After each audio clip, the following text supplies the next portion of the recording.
एक समय की बात है। एक रत्नापुर नाम का गांव था। उस गांव में एक जादूगर जादू करने के लिए आता है।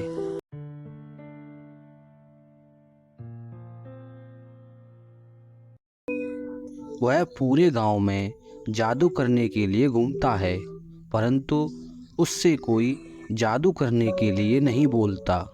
आओ आओ भाइयों, जादू का खेल देखिए, जादू का खेल। जादूगर थक हार कर एक पेड़ के नीचे बैठ जाता है और थोड़ी देर बाद दिखता है कि उसके सामने एक लड़का खड़ा हुआ है और वह उसकी तरफ देख रहा है। जादूगर मन में सोचता है, क्यों ना मैं इस लड़के को ही अपना खेल दिखाऊं, क्योंकि मुझे और कोई तो यहाँ नज़र नहीं आ रहा है। शायद मुझे इस लड़के से बात करनी चाहिए। जादूगर उस लड़के के पास जाता है और कहता है, अरे बेटा, क्या तुम मुझसे जादू देखना चाहोगे? मैं बहुत ही कमाल का जादू दिखाता हूँ। लड़के की तरफ से जवाब आता है, जी जादूगर जी, मुझे जादू देखने का बहुत ही शौक है। अगर आप मुझे जादू दिखाओगे तो मैं आपके लिए कुछ लाऊंगा। जादूगर फिर लड़के से कहता है कि भाई, इस पूरे गांव में मुझे जादू करने के लिए नहीं कहा, परंतु मुझे पूरे गांव में तुम ही दिखे जो मेरा जादू देखना चाहते हो। फिर लड़का कहता है, जादूगर अंकल, मेरा नाम मिंटू है और मैं जादू सीखना चाहता हूँ। मेरी बचपन से इच्छा थी कि मैं जादूगर बनूं। और जादूगर फिर उससे कहता है, ठीक है, अगर तुम्हें जादू देखने का इतना ही शौक है तो मैं तुम्हें ज़रूर जादू दिखाऊंगा। तब वह जादूगर उस लड़के को जादू दिखाने लग जाता है। वह जादूगर एक बहुत ही प्रसिद्ध जादूगर था, जिसके चर्चे आसपास के गांव में फैले हुए थे। जादूगर मिंटू को अपना जादू दिखाता है। वह जादूगर अपने जादू से अनेकों प्रकार की मिठाइयाँ, फल एवं पक्षी को बनाता है और मिंटू उसके जादू को देखकर बहुत ही प्रभावित होता है और कहता है, हे जादूगर, मैंने तुम्हारा पूरा जादू देखा और मुझे बहुत पसंद आया है। कृपया क्या तुम मुझे अपना शिष्य बना सकते हो? तभी जादूगर कहता है, ठीक है, अगर तुमको जादू सीखना है तो तुम्हें मेरे साथ चलना पड़ेगा।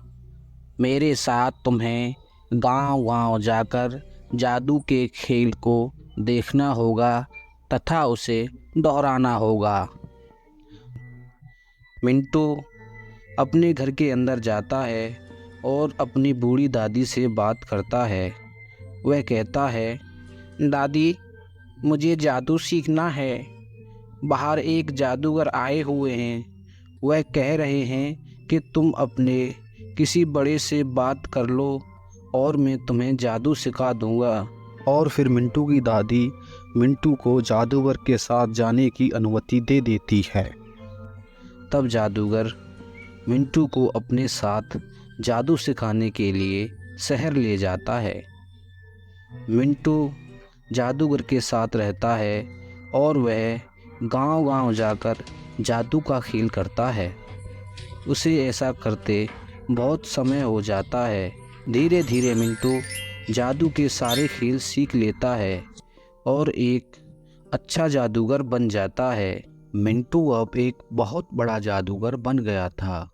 उसके चर्चे आसपास के क्षेत्रों में फैल गए थे। एक दिन जादूगर मिंटू को अपने पास बुलाता है। मिंटू फिर जादूगर के पास आता है और कहता है, जी गुरुदेव, बताइए क्या बात है?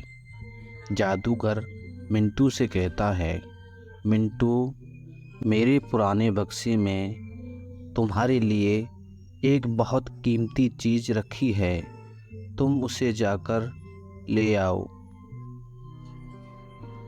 मिंटू अंदर से जाता है और वह अपने गुरु के उस तोहफे को बाहर लेके आता है। मिंटू अपने गुरु से पूछता है, गुरुजी, आखिर यह किस काम की छड़ी है?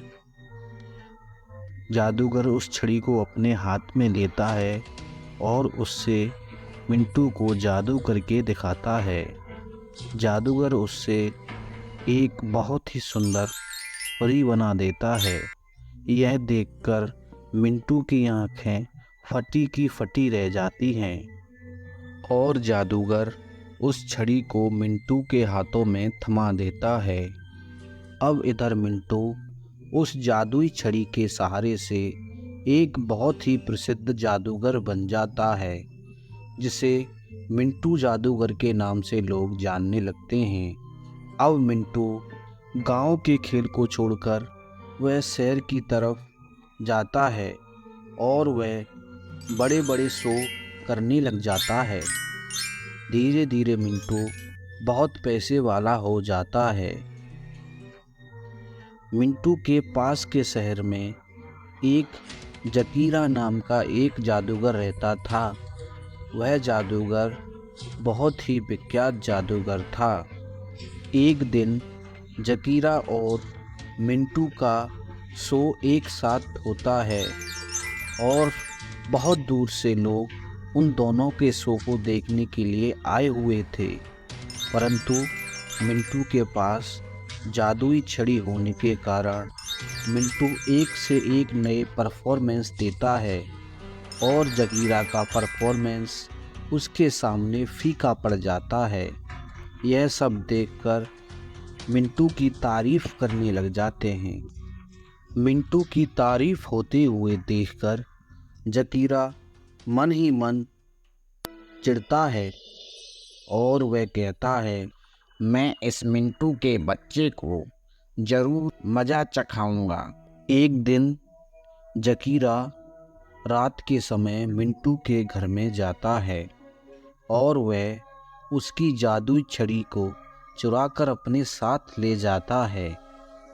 अब इधर जकीरा उस जादुई छड़ी से अनेकों प्रकार के अच्छे अच्छे जादू करता है और कुछ ही दिनों में वह बहुत ही अमीर और प्रसिद्ध जादूगर बन जाता है। इधर मिंटू अपनी छड़ी के बिना कोई भी जादू ठीक से नहीं कर पाता और वह परेशान रहता है। मिंटू जब अपना शो करने के लिए जा रहा था तो वह रास्ते में देखता है कि जकीरा के हाथों में मिंटू के जैसी छड़ी लगी हुई है। मिंटू यह सब देखकर तुरंत समझ जाता है कि उसकी छड़ी जरूर जकीरा ने ही चुराई है। अब वह अपने गुरु के पास जाता है और छड़ी चोरी होने की बात बताता है। मिंटू का गुरु मिंटू से कहता है, सुनो मिंटू, मैं तुम्हें एक तरकीब बताता हूँ। जकीरा जब अपना शो कर रहा हो तो तुम वहाँ भेष बदल कर जाना और एक नकली छड़ी अपने साथ ले जाना। तब वह किसी को स्टेज पर बुलाने को कहे तो तुम उसकी जगह पहुंच जाना और चुपके से उस छड़ी को बदल देना। मिंटू अब अपना भेष बदलकर जकीरा के शो में पहुंच जाता है और वह देखता है कि मिंटू की छड़ी जकीरा के हाथों में है। वह उसे किसी भी प्रकार से हासिल करना चाहता है। तभी जकीरा अपने स्टेज से आवाज़ लगाता है, अरे भाई, कृपया कोई एक व्यक्ति स्टेज पर आने का कष्ट करे। तभी मिंटू वहां पहुंच जाता है और जकीरा मिंटू को टेबल पर लिटा देता है और कहता है, देखो भाइयों, मैं इस लड़के को अभी अपनी छड़ी से हवा में लटका दूंगा। तभी वह ऐसा करता है तो थोड़ी देर के लिए स्टेज की लाइट गायब हो जाती है। यह सब मिंटू अपने जादू से कर देता है। थोड़ी देर बाद मिंटू अपनी जादुई छड़ी को नकली छड़ी से बदल देता है और उस छड़ी को अपने कब्जे में ले लेता है। छड़ी को अपने पास आते ही मिंटू जादूगर को अपनी छड़ी से एक तोते में बदल देता है और वह तोता बोलने लग जाता है। तब सभी लोग यह देखकर आश्चर्य में पड़ जाते हैं और सभी वहाँ बैठे हुए लोग तालियां बजाने लगते हैं। अब इधर जकीरा जादूगर जो तोता बन गया था, वह अब मिंटू से अपने जीवन की भीख मांगता है और वह कहता है, अरे मिंटू भाई, मुझे माफ़ कर दो। मैंने तुम्हारे यहाँ से इस छड़ी को चुराया था। मैं इसके लिए क्षमा मांगता हूँ। कृपया मुझे वापस से मनुष्य बना दीजिए। तभी उसकी बात सुनकर मिंटू को दया आ जाती है और मिंटू उस जादूगर को फिर से एक मनुष्य के रूप में बदल देता है। इसी प्रकार से कहानी का अंत हो जाता है। अगर आपको हमारी वीडियो पसंद आई है तो हमारे चैनल को लाइक, शेयर एंड सब्सक्राइब जरूर करें।